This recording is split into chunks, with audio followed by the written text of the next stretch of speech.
Bienvenue sur le circuit du Bouvreau, à Saint-Georges-de-Montaigu en Vendée, qui accueillait les 23 et 24 juillet dernier l'une des deux épreuves françaises du championnat d'Europe d'autocross et de XC Cross-Car. Une discipline off-road exceptionnelle que nous vous proposons de découvrir aujourd'hui. L'épreuve a réuni tout au long du week-end plus de 150 pilotes représentant 15 nations à travers l'Europe. Une forte délégation française est venue renforcer l'équipe des 6 pilotes qui participent à l'intégralité du championnat d'Europe cette année, dans les 4 catégories différentes, XC Cross-Car, Junior Buggy, Buggy 1600 et Super Buggy.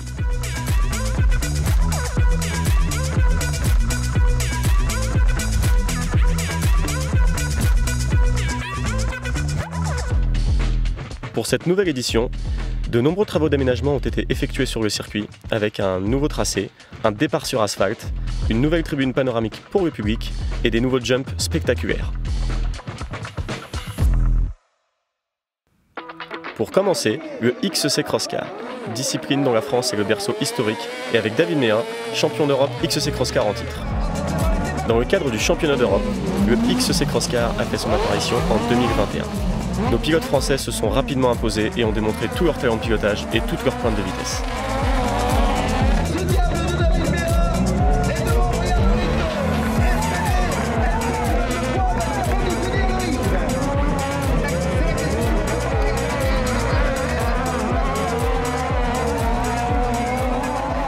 C'est vrai qu'on a envie de remettre le titre en jeu et confirmer la saison dernière, mais vu que le boulot était fait l'année dernière, l'objectif est atteint, donc non, là c'est du bonus, on essaie vraiment de prendre un max de plaisir et tout ça en essayant de confirmer la saison dernière aussi. C'est une catégorie vraiment de promotion parce qu'il y a beaucoup de réglementations assez exigeantes, que ce soit au niveau de l'électronique, de la motorisation, de l'essence, des pneus, etc. Donc vraiment tout le monde est à la même échelle, ça c'est vraiment intéressant parce qu'on se bat vraiment à armes égales. Là l'Europe c'est vraiment nouveau pour tout le monde. Il faut adapter son pilotage, c'est différent, il y a plus de réglages, c'est vraiment une autre façon de rouler. Donc c'est moins homogène par rapport à un championnat national comme le France, mais le niveau de ceux qui vont le plus vite, ça va très vite. Ouais. C'est cool hein, de retrouver le public français, ça faisait un petit moment depuis Saint-Denis l'année dernière, donc c'est chouette de revenir presque à domicile. Et on espère faire sonner la Marseillaise et faire chanter avec le public, ça serait énorme. Avec le plus grand nombre de pilotes engagés en XC Cross-Car, l'équipe LR Motors arrive sur l'épreuve avec de fortes ambitions. Et parmi ces pilotes, Romain Blandin, issu du championnat régional de l'Ouest. Ça fait 10 ans que j'avais pas roulé dans cette catégorie-là, je suis content de revenir et direct je suis dans le coup, donc c'est vraiment génial.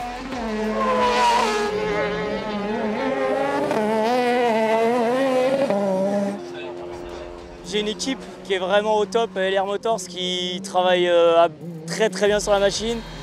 Dès que j'ai quelque chose à leur soumettre, ils sont prêts à développer la chose, à continuer à travailler dessus.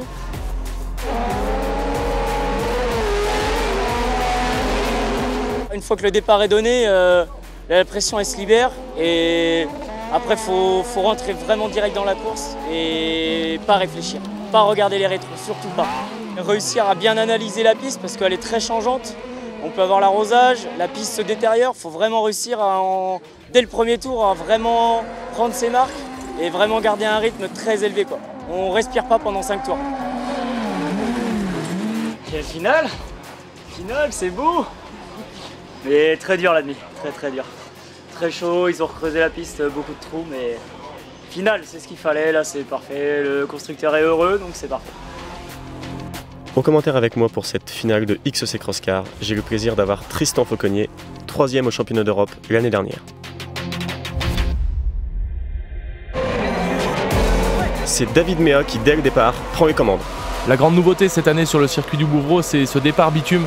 David a dû s'adapter parce qu'au début du week-end, il a rencontré énormément de difficultés à trouver les bons réglages. Et on note d'ailleurs la présence de 8 pilotes français sur les 10 présents dans cette finale. C'est vraiment incroyable, Tristan, ça montre que le sprint car français est vraiment la référence en Europe. Oui, beaucoup de grands champions d'Europe d'autocross sont issus du sprint car, effectivement. Et c'est la preuve ici avec Loïc Mogny en 2e place, qui a gagné des titres dans véritablement toutes les catégories françaises. Il est extrêmement performant, Loïc, et polyvalent, il s'adapte à toutes sortes de machines. Là, au volant du Willows XC, il est aussi redoutable. Malgré tout, David Mea arrive à creuser l'écart et devient très vite un sérieux prétendant à la victoire. Oui, David, il est diabolique parce qu'on peut le voir sur ses trajectoires, il est totalement différent des autres. Il va aller chercher sur les extérieurs là où l'arrosage n'a pas eu un effet glissant et il va prendre extrêmement de vitesse grâce à ça. Et David Mea est connu pour être intouchable une fois qu'il part en tête. Cette fois-ci, la victoire est bel et bien pour lui.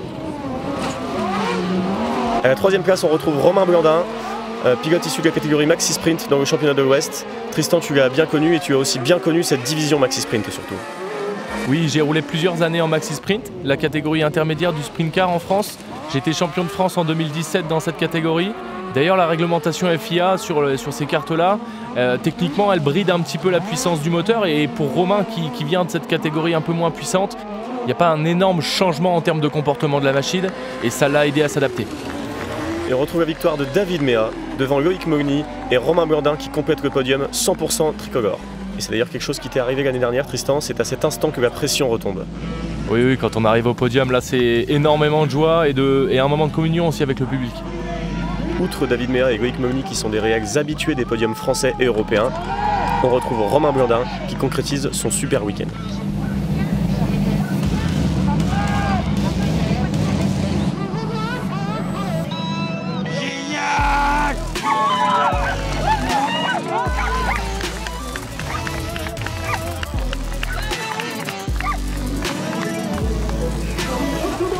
Et il a un grand sourire, David. Il va donner le sourire aussi à Ludojo, l'organisateur de cette épreuve, qui rêvait de faire retentir la Marseillaise à Saint-Georges-de-Montaigu devant ses 15 000 spectateurs.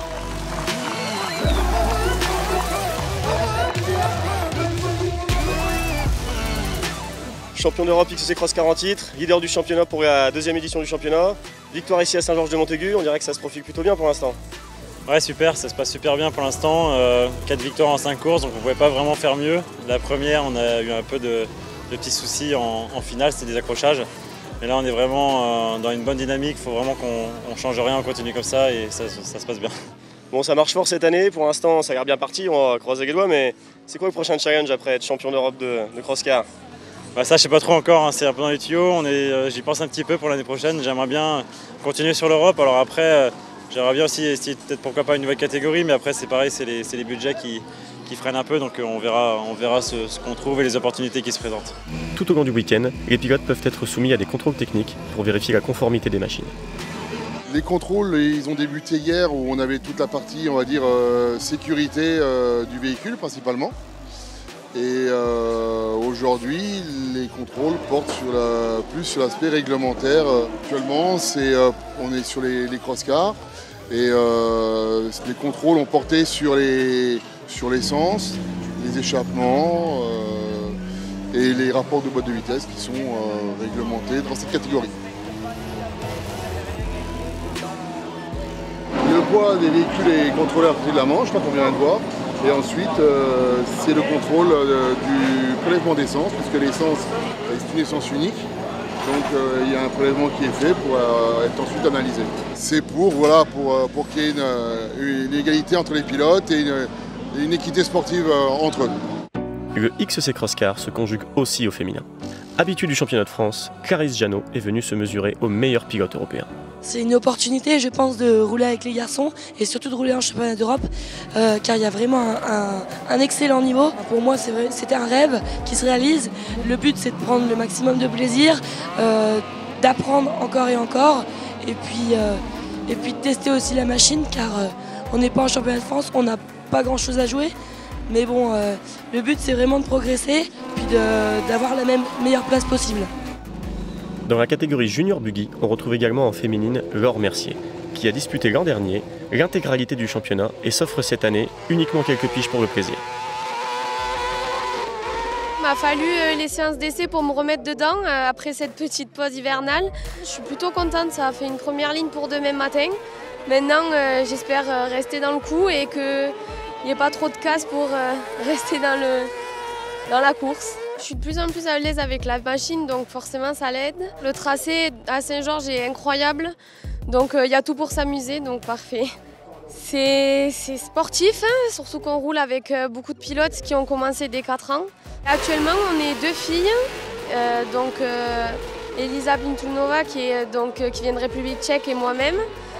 C'est vrai qu'on n'est pas beaucoup, mais on défend bien nos places. Franchement, autant pour elle que pour moi, je suis plutôt fière de nous. Malone Feuillade est donc le seul pilote français disputant la totalité de la saison. C'est des buggy 4 roues motrices, donc avec des moteurs de moto, 600 cm3 maximum. Donc c'est une catégorie de 13-21 ans, donc c'est pour les jeunes. Et c'est vraiment rapide, ça peut aller jusqu'à 130 chevaux ou plus, suivant la préparation du moteur. Il y a beaucoup de Français qui sont pour moi, vu que je suis le seul Français. Donc ouais, c'est vraiment encourageant, je suis content.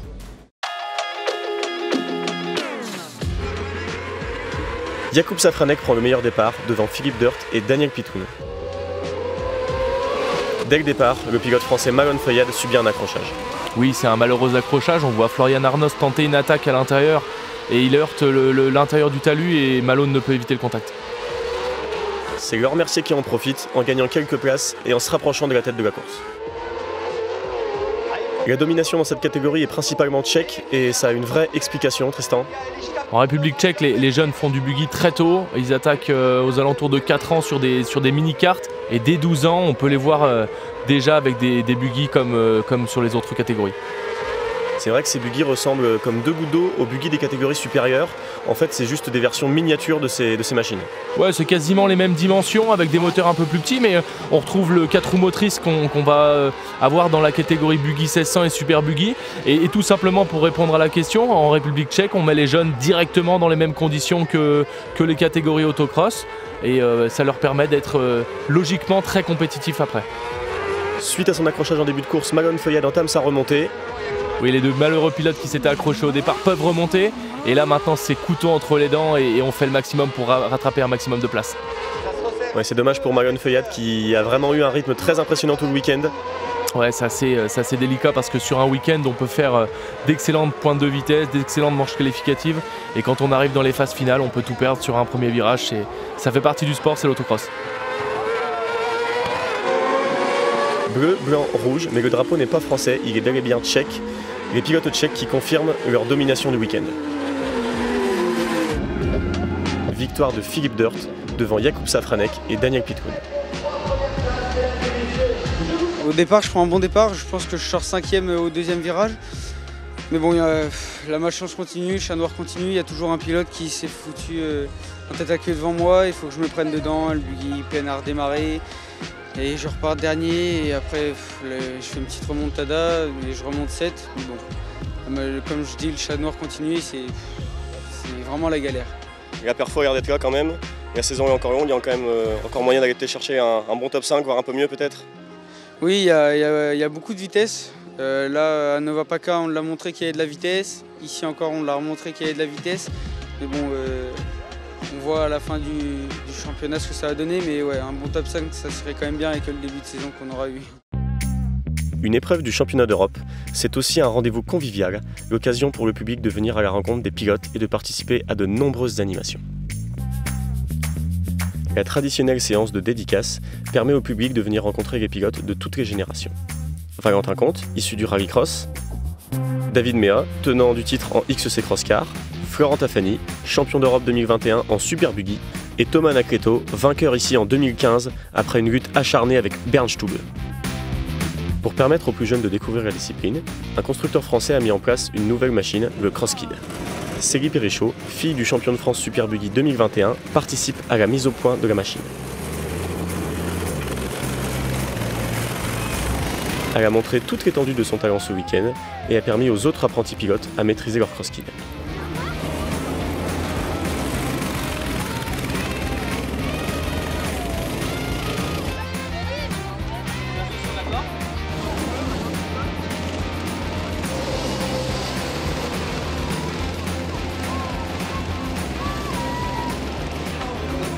Pilotes virtuels ou réels, ils étaient très nombreux ce week-end à vouloir défier le champion du monde RX eSport. J'ai été pilote en réel et maintenant je fais beaucoup plus de virtuel. La différence, elle est surtout sur le facteur danger et le fait que s'il n'y a pas forcément de dégâts, donc si on se sort ou si on se tape, c'est pas les mêmes conséquences qu'en réel. Mais sinon, on a tout le côté course, pression, stress. Les attaques en peloton, c'est des choses qu'on retrouve beaucoup en réel. Et le lien entre virtuel et réel là-dessus est vraiment très proche. Mon rôle ce week-end, c'était surtout de faire découvrir aux gens le sim racing à l'aide des châssis mis à disposition. J'ai aussi pu du coup coacher quelques personnes qui ne connaissaient pas du tout le principe du volant et du retour de force et donner 2-3 conseils sur comment rouler avec, comment s'améliorer. Et puis après j'ai aussi fait quelques démonstrations et notamment sur un challenge du meilleur temps en tour avec un temps cible à battre.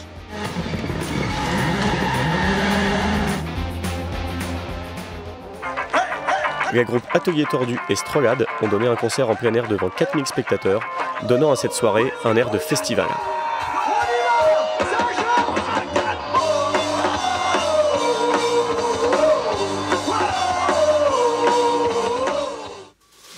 Thomas Christol, champion Buggy 1600 en titre, s'engage pour la première année sur la totalité du championnat d'Europe. Moi j'ai commencé en 2013 quand j'avais 13 ans en junior sprint, dans la plus petite catégorie de l'autocross. J'ai gravi petit à petit les échelons dans cette catégorie jusqu'à être champion de France. Et ensuite je suis passé directement donc, dans la catégorie Buggy 1600 où c'est que j'ai été 2 fois champion de France. Et là du coup cette saison, championnat d'Europe complet. Moi je vais chercher le titre, hein. De toute façon je pense comme un peu tout le monde veut gagner. C'est certes la première saison mais on a quand même envie de gagner cette saison. Donc on va se battre jusqu'au bout. Ma qualité première c'est le mental. J'ai un mental très fort. Je ne baisse jamais les bras. Donc même si ça ne va pas, j'essaie de faire au mieux pour redresser la barre et c'est ce qui me correspond le plus je pense. Et là ce week-end on est 40 pilotes engagés. Donc à partir de la fin des manches, il y aura 20 pilotes qui vont sauter. Ça fera 10 et 10 pour les demi et les 5 meilleurs de chaque demi iront en finale. Donc ça fait un lourd plateau, il va falloir assurer et aller jusqu'au bout. J'arrive avec beaucoup de motivation cette année de revenir à Saint-Georges. C'était une grande victoire ici en France, j'étais vraiment content l'année passée. Et puis maintenant, jusqu'à maintenant, ça tourne vraiment bien, les 2 manches qualificatives gagnées et on va voir ce que ça donne encore aujourd'hui.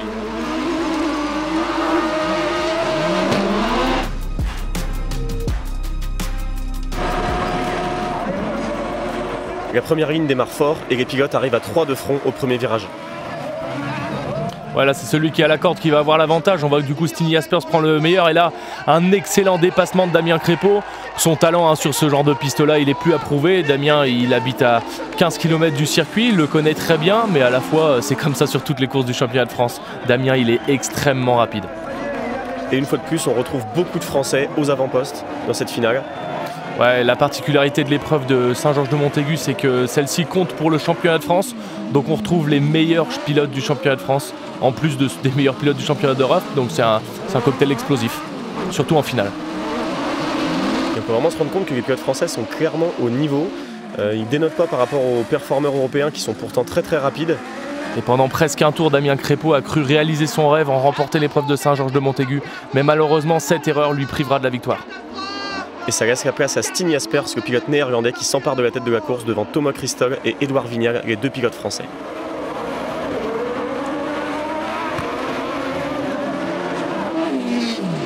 Après la désillusion de Damien Crépeau devant son public, les espoirs se portent désormais sur Thomas Christol qui compte bien aller chercher la victoire. Thomas Christol, c'est le seul pilote français qui fait l'intégralité du championnat d'Europe. Après sa victoire au championnat de France l'année dernière, il compte bien remporter le titre comme l'avait fait Vincent Mercier en 2018. C'est le dernier tour et Thomas Christol ne va rien lâcher. Ouais, même un petit contact là, dans l'avant-dernier virage pour prendre la tête. Malheureusement, Stigny Jaspers a un petit peu plus de relance sur l'extérieur. Et là, dans la descente, malheureusement, Thomas ne pourra pas faire la différence. Après, ça reste une excellente 2e place. C'est Édouard Vignal qui complète le podium à la 3e place après une superbe remontée. Ouais, Édouard partait de la dernière ligne sur cette finale. Place honorable pour Kevin Peters, c'est l'actuel leader du championnat qui termine à la 4e position.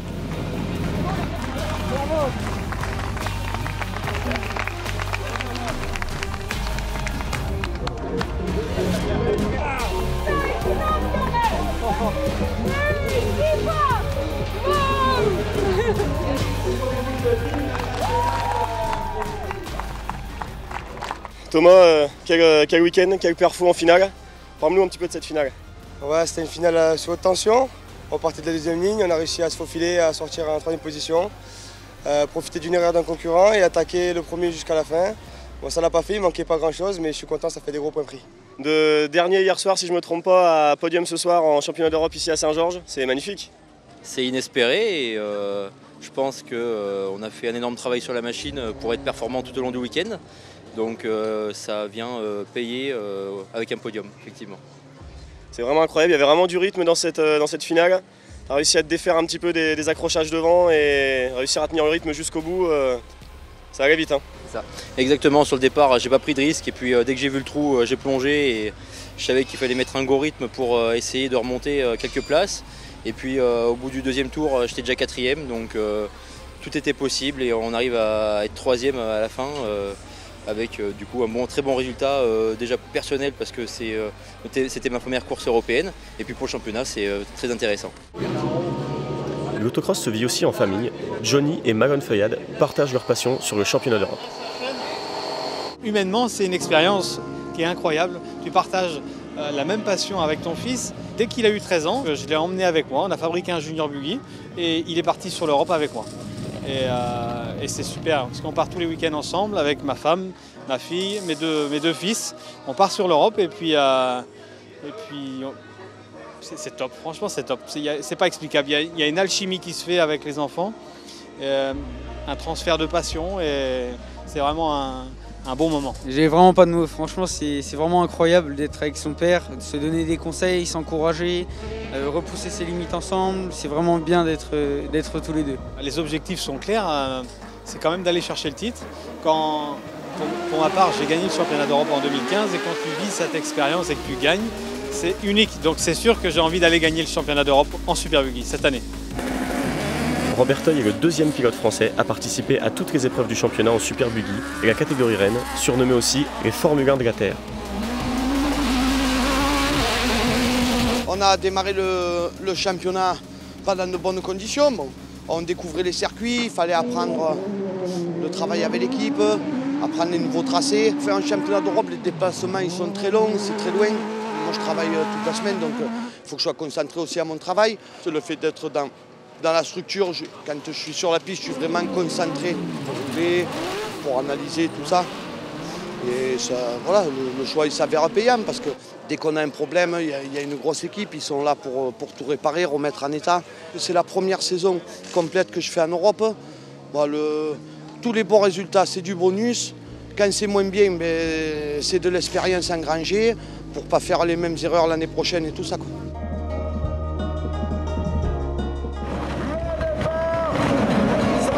Excellent départ de Johnny Feuillade qui arrive côte à côte avec le pilote allemand Bernd Stube à l'approche du premier virage. Un départ extrêmement serré, des duels de titans dans cette catégorie. C'est ici qu'on va retrouver les mécaniques les plus puissantes de toute la compétition. Mike Bartelen est en tête devant Johnny Feuillade, Petr Nicodème, Bernd Stube et Thomas Anacleto, le pilote français. Romain Michaud et Christophe Perrichot tentent de rattraper ce monstrueux top 5.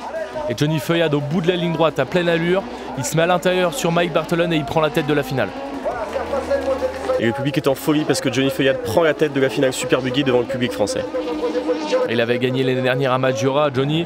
C'est un pilote excellent et là sur cette piste un petit peu accidentée, aussi mouillée, la différence avec sa motorisation lui permet d'être plus agile que les pilotes qui ont des moteurs de voiture.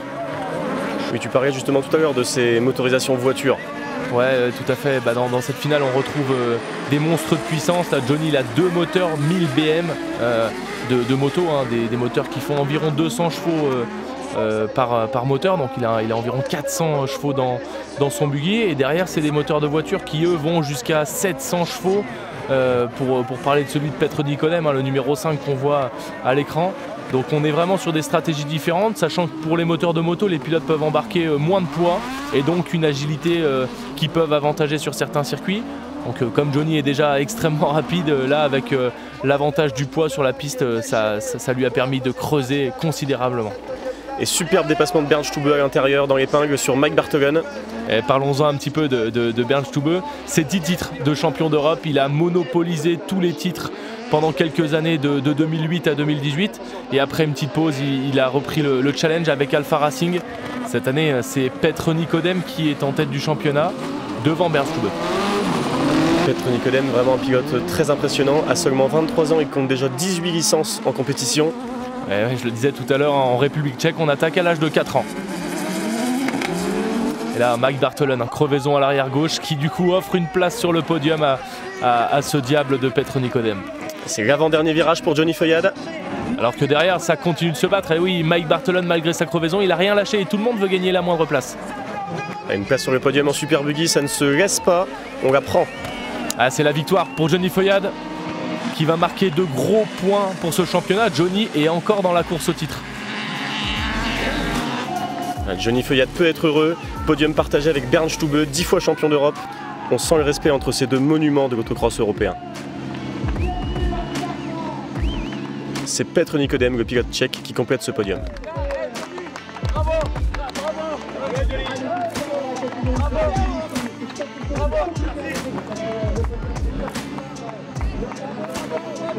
Merci beaucoup.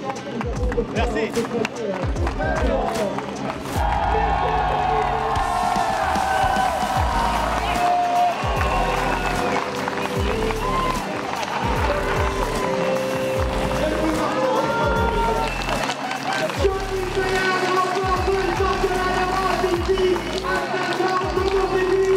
Je suis vraiment heureux comme même pas t'imagines. Ça n'a pas été simple parce que je ne suis pas sorti en tête tout de suite, donc il a fallu aller chercher Mike Bartelen et j'avais quand même Bernd qui était pas loin derrière. Donc j'ai vraiment attaqué pour essayer d'avoir le maximum de bol d'air, on va dire. Donc j'ai tout donné pour aller gagner cette course avec ce grand public français qui était parmi nous. Oui, c'était une incroyable édition. L'émotion est retombée quand même par rapport à tout à l'heure. Mais non, c'est vrai qu'on a vécu un bon week-end avec voilà, le beau temps, des Marseillaises, que de mieux, et un public en nombre, donc on ne pouvait pas rêver mieux. On fêtait notre 50e anniversaire, qui était historique. L'affluence du public, je pense qu'elle est historique aussi. On est vraiment content parce qu'il y avait un vrai virage à prendre avec les travaux qu'on avait fait cet hiver. Enfin, ces deux nouveaux virages sont vraiment spectaculaires et le public est vraiment enthousiasmé.